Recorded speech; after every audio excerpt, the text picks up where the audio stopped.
nuestra misión es proclamar el mensaje. Amén.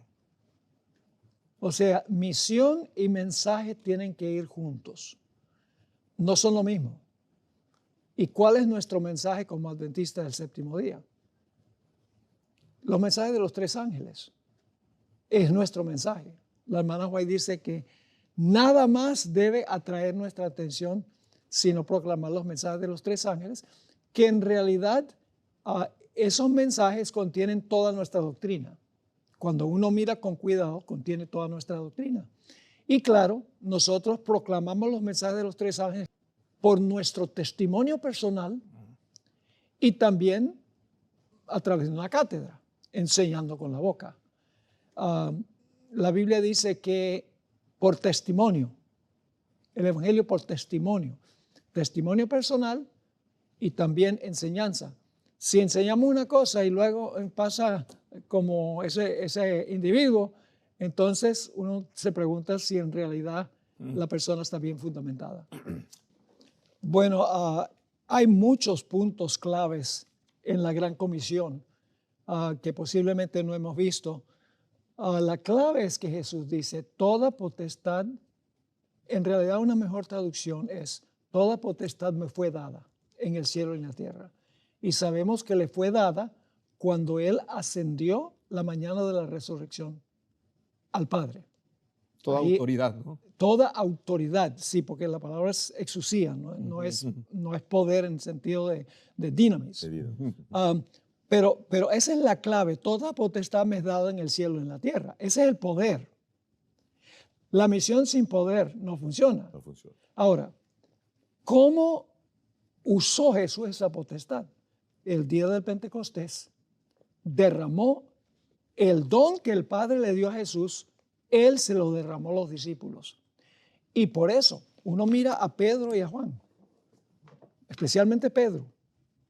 Ese Pedro, cuando negó a Jesús, no estaba proclamando la misión. Pero más adelante en esta lección dice que no podemos sino hablar, porque habían tenido la experiencia con el Señor Jesús. No podemos testificar de lo que nosotros no tenemos. Tenemos que tener una experiencia con Cristo y entonces tenemos algo que contar. Si no hemos tenido una experiencia personal, pues entonces lo que hacemos es sencillamente académico y no impacta. Pero cuando se hace con el poder, con toda potestad, como dice Jesús, hay poder y muchos se convierten y se unen a Cristo y se unen a la iglesia. La iglesia adventista es la iglesia más diversa de todas las iglesias del mundo. Es la más diversa. Tal vez la excepción sería la iglesia católica, que está en todas las naciones del mundo. Pero de las iglesias protestantes, la iglesia adventista en los Estados Unidos es una iglesia que tiene gente de toda nación, tribu, lengua y pueblo. Y tenemos obra en toda nación, tribu, lengua y pueblo. Por eso Dios estableció nuestra organización, para que pudiéramos sembrar creyentes en todas partes del mundo, para que cuando venga la crisis final Dios tenga un testimonio en todos los países del mundo. No hay nada que exija más esfuerzo que cuidar de un bebé recién nacido y en sus primeros años. Así que muchas veces estamos tan ansiosos de llenar la iglesia con gente recién bautizada, luego los abandonamos. No tiene sentido. Y otro punto que he presentado en una lección anterior es que yo creo que el problema que tenemos en la iglesia adventista ahora es en 2 pasos. Número 1 es el periodo de gestación, porque hay 9 meses de gestación antes del nacimiento. Correcto. Tiene que haber, no digo 9 meses, pero tiene que haber una gestación que es el aprendizaje, el hacer el discípulo y enseñarle las cosas. Y luego la segunda etapa donde estamos fallando es en el seguimiento, porque bautizamos a la gente y luego la dejamos así. Y como resultado, los que entran por la puerta de adelante se van por la puerta de atrás. Hay que formar discípulos que no los sacuda ni un terremoto, que conocen bien la historia de la iglesia, porque yo mencionaba fuera de cámara que para que la gente permanezca en la iglesia tienen que tener un orgullo sano de pertenecer a esto. Pero a veces lo que hacemos es decirles un montón de doctrinas y no hablamos del patrimonio de la iglesia, dónde nacimos, que somos una iglesia mundial, cuáles son nuestras doctrinas. O sea, tenemos que hacer un seguimiento y enseñarles no solo lo que Cristo ha mandado, sino la luz adicional que nosotros hemos recibido. Una de las experiencias más impactantes que enseña todos estos puntos es la historia de David y cuando cometió adulterio. Ajá. Salmo 51 tiene una secuencia.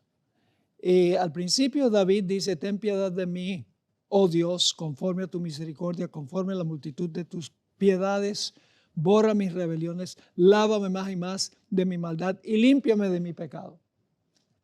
Luego, un poco más adelante, y estoy resumiendo los pasos, en el versículo 8 dice: hazme oír gozo y alegría, y se recrearán los huesos que has abatido.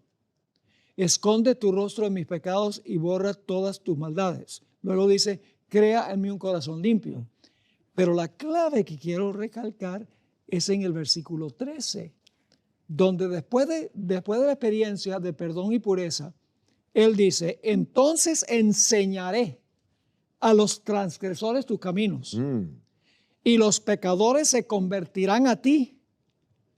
Así que él se convierte en misionero, anunciando su propia experiencia y animando a otros que tengan la misma experiencia. Lo mismo Nabucodonosor, el orgulloso Nabucodonosor. Al final del capítulo 4 dice: ahora yo alabo y engrandezco al Dios del cielo, porque es capaz de humillar a los que andan con soberbia.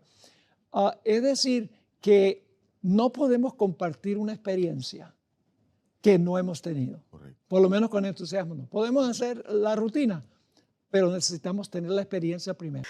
A veces pensamos que la relación con Dios se limita a momentos específicos: el culto, la oración, el estudio de la Biblia. Pero la realidad es que se revela mucho más en lo cotidiano, en lo inesperado, en esas pequeñas reacciones que parecen insignificantes. Es en la forma en que respondemos cuando alguien nos irrita, en cómo tratamos a quien no conocemos, en las decisiones que tomamos cuando nadie nos está mirando. Ahí es donde se hace visible lo que realmente hay en el corazón. Es fácil reflejar a Dios en un ambiente preparado, pero el verdadero desafío es hacerlo en medio de la prisa, en medio de la presión, en medio de las emociones del día a día. Así que en esta semana estaremos estudiando precisamente sobre este asunto: cómo nuestra relación con Dios impacta cada área de la vida, incluso aquellas que no planeamos. Porque cada interacción, cada palabra, cada reacción tiene el potencial de acercar a alguien a Dios o también de alejarlo. Muchas veces no somos conscientes de cuánto influyen nuestras actitudes en los demás, pero cada gesto comunica algo sobre el Dios en quien creemos. Y la pregunta que surge es inevitable: ¿mi vida está reflejando realmente a Cristo? No solo en lo que digo, sino en cómo reacciono, en cómo trato, en cómo vivo. Porque al final, una fe auténtica no se queda en ideas, se traduce en una vida donde lo que creemos se hace visible en cada acción. Sin embargo, cuando escuchamos ir y hacer discípulos, muchas veces lo reducimos a algo que sentimos que no podemos hacer. Por ejemplo, nosotros pensamos en escenarios incómodos como hablar en público, en tener que conocer muchas cosas, y rápidamente nos excluimos con frases más o menos como esta: esto no es para mí. ¿Ya te ha pasado? ¿Te has sentido así? Pero es importante que entendamos que el testimonio no comienza en una plataforma. El testimonio comienza en una vida transformada. No se trata de tener todas las respuestas, sino de compartir lo que Dios ya ha hecho en ti. Es hablar desde lo real, desde lo que vives, desde una relación que continúa creciendo. Sabes que vivimos en una sociedad cada vez más marcada por la individualidad. Cada persona enfoca su vida en sus propios intereses, sus propias metas, su propio bienestar. Se nos enseña siempre a ocuparse de lo propio, a no involucrarnos demasiado, a no cargar con lo de los otros. Y poco a poco, pues sin darnos cuenta, el corazón se vuelve más indiferente. Vemos personas todos los días, pero no las miramos realmente. Escuchamos historias, pero no nos detenemos a sentir esas historias. Y en medio de ese ritmo, la necesidad espiritual de quienes nos rodean pasa desapercibida. Pero cuando miramos a Jesús encontramos a alguien completamente diferente. Cuando el amor de Dios realmente habita en nosotros, no podemos permanecer indiferentes. Ahora bien, a veces pensamos que compartir la fe es una tarea difícil o hasta un momento incómodo, pero en realidad comienza aprendiendo a mirar a las personas de la manera como Dios las ve. Pregúntate, ¿esta persona conoce a Jesús? ¿Qué cosa es lo que está viviendo? ¿Qué cosa es lo que necesita? Este tipo de mirada cambia la forma en que tú interactúas. Ya no ves solo a alguien más en la multitud, ves a alguien con un valor eterno. Y cuando eso sucede, el testimonio deja de ser un deber y se convierte en una expresión de amor. Al compartir a Dios con otros, no debemos tratar de forzarlos a aceptarlo a Él o a la verdad bíblica, porque la coerción es contraria al carácter de Dios. Pero es importante entender cómo hacerlo. Jesús nunca obligó a nadie. Él no presionó, Él no manipuló, Él no impulsó. Él servía, Él sanaba, Él se acercaba y luego invitaba. Ese es el modelo. Compartir a Dios no es forzar decisiones, es abrir caminos, es reflejar su carácter en la forma en que hablas, que escuchas, que actúas. Porque cuando el amor es genuino se nota.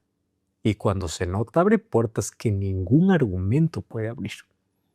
Muchas veces sabemos qué cosa es lo que debemos hacer. Compartir a Jesús, amar a las personas, dar testimonio.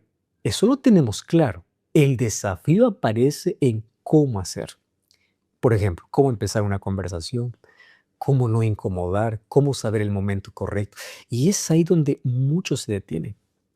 Pero el cómo no se trata de tener una técnica perfecta, sino de caminar con sensibilidad, de depender de Dios y de actuar con naturalidad.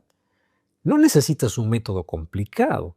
Tú necesitas siempre un corazón dispuesto, atento a ver a las personas y a ser guiado por el Espíritu Santo. Te voy a dar un ejemplo. Desarrolla una amistad con las personas y antes de hablar un tema espiritual, aprende a mirar, aprende a escuchar, a acompañar. Puede ser saludar por nombre al vecino, preguntar cómo está en el trabajo, recordar alguna situación que te contó o ayudar en algo sencillo. La amistad sincera abre puertas que un discurso no puede abrir. Ora para que el Espíritu Santo obre en el corazón de esas personas. No intentes cargar tú solo con el resultado.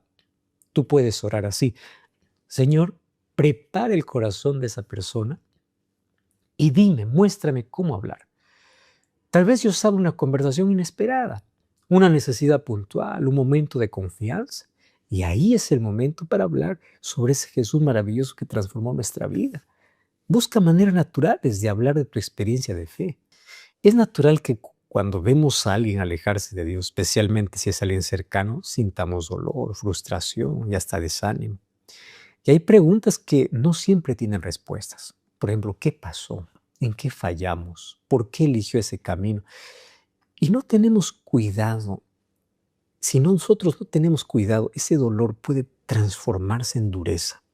Podemos empezar a hablar con juicio, etiquetar, asumir que ya no hay vuelta atrás.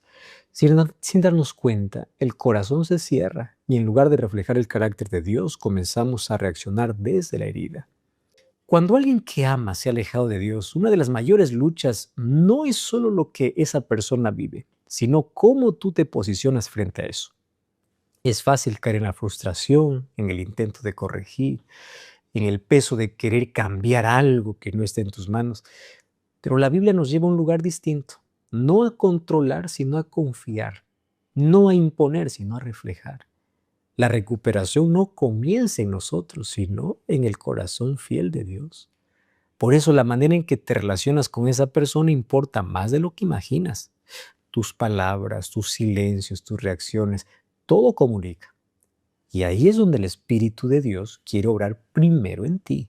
Antes de cambiar al otro, Dios primero tiene que transformar tu forma de amar.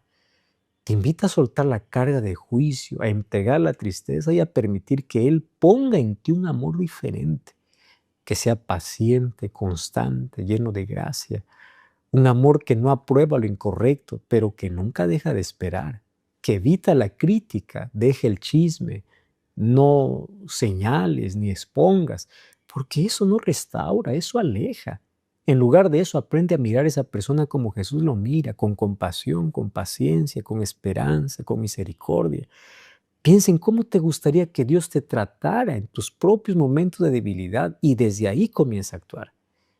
Y claramente ese arte y esa capacidad de hablar no es solamente para nosotros poder comunicarnos en el día a día.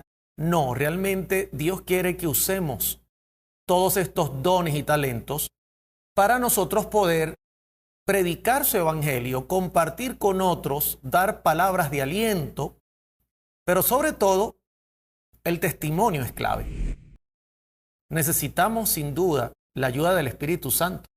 La ley de Dios requiere que nos amemos unos a otros, así como nos amamos a nosotros mismos. Entonces, todo poder y acción de la mente se orientará hacia ese objetivo.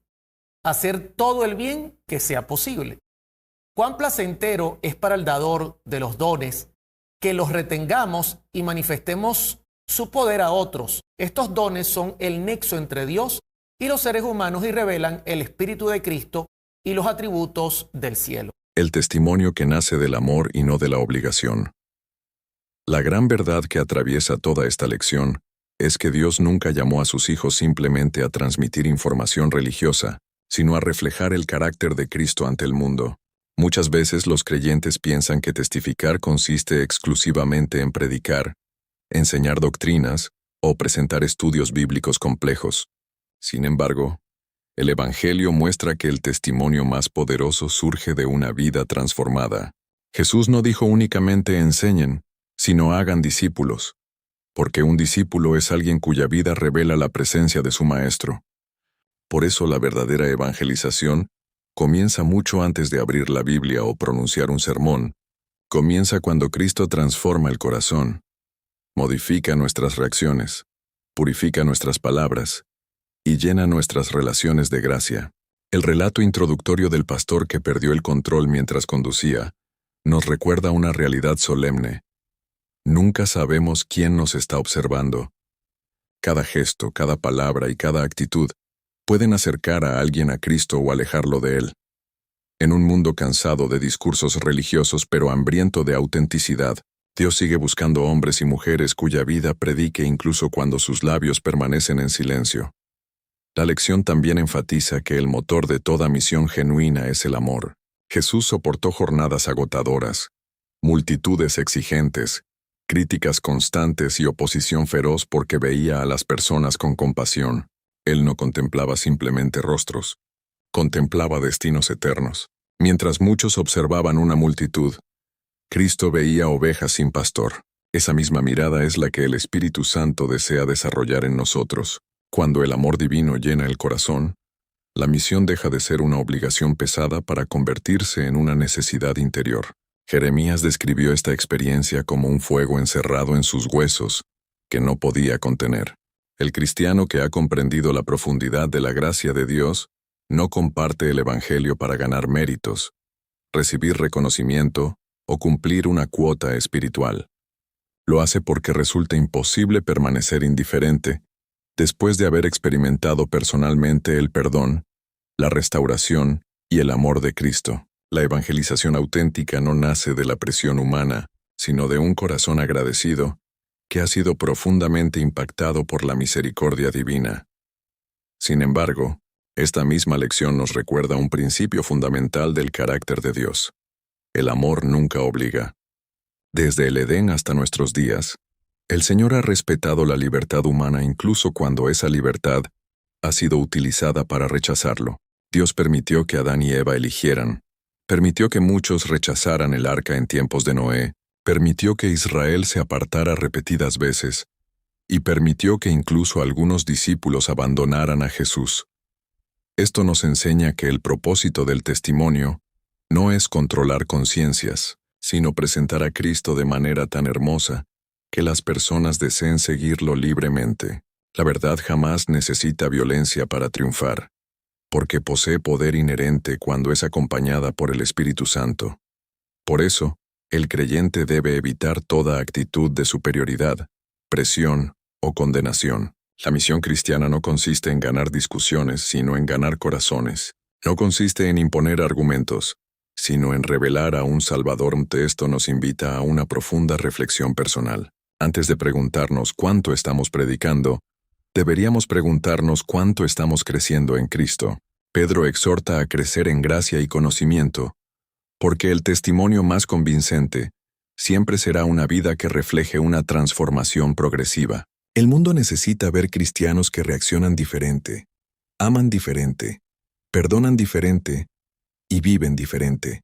La verdadera influencia espiritual no surge de la elocuencia, sino de la comunión diaria con Jesús.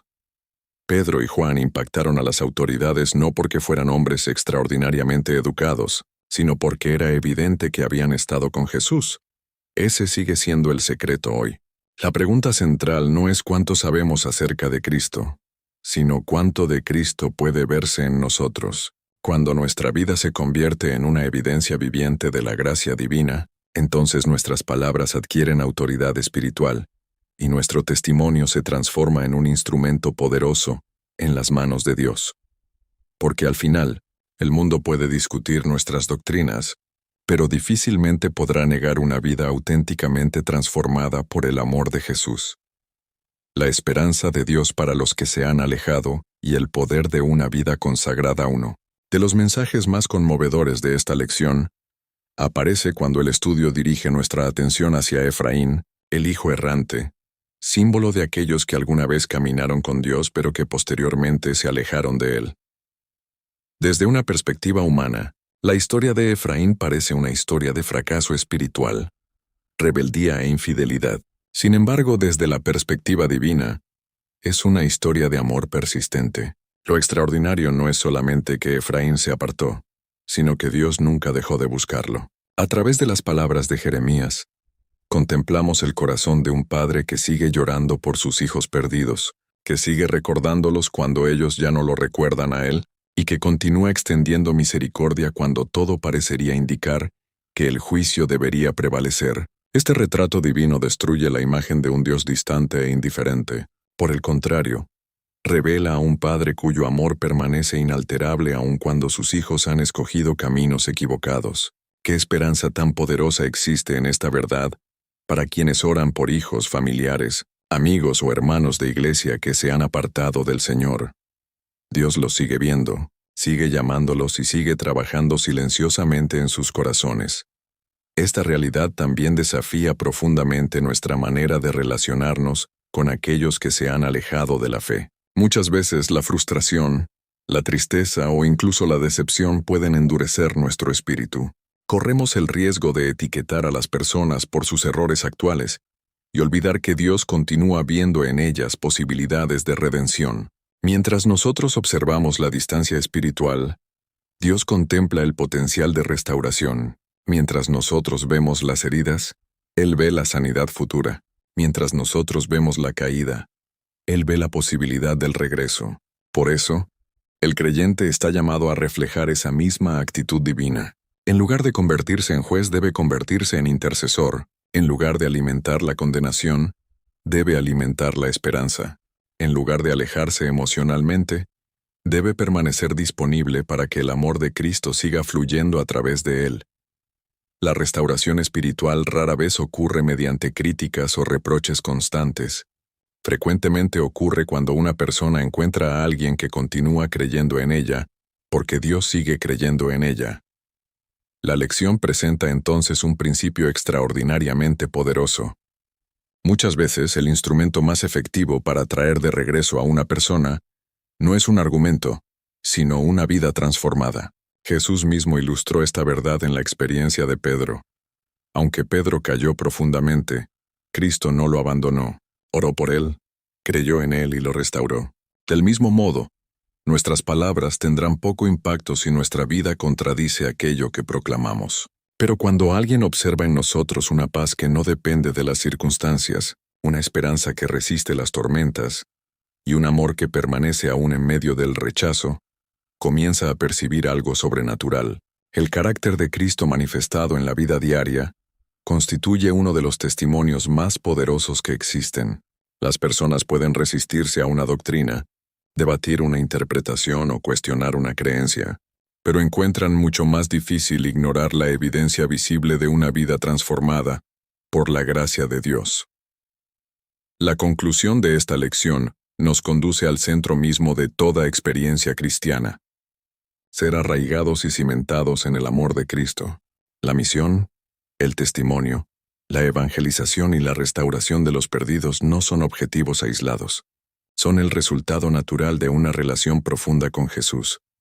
Cuanto más comprendemos la anchura, la longitud, la profundidad y la altura del amor divino, más inevitable se vuelve compartirlo con otros. El amor de Cristo transforma nuestra manera de ver a Dios, nuestra manera de vernos a nosotros mismos y nuestra manera de ver a quienes nos rodean. Entonces dejamos de testificar por obligación y comenzamos a hacerlo por amor. Dejamos de servir por deber y comenzamos a servir por gratitud. Dejamos de enfocarnos en los resultados visibles y aprendemos a confiar en la obra silenciosa del Espíritu Santo. La gran enseñanza de esta lección es que Dios no busca simplemente predicadores de su verdad, busca reflejos vivientes de su carácter. Y cuando una vida está verdaderamente llena del amor de Cristo, se convierte en una luz imposible de ocultar, una influencia imposible de medir y un instrumento mediante el cual Dios continúa atrayendo almas hacia su reino eterno.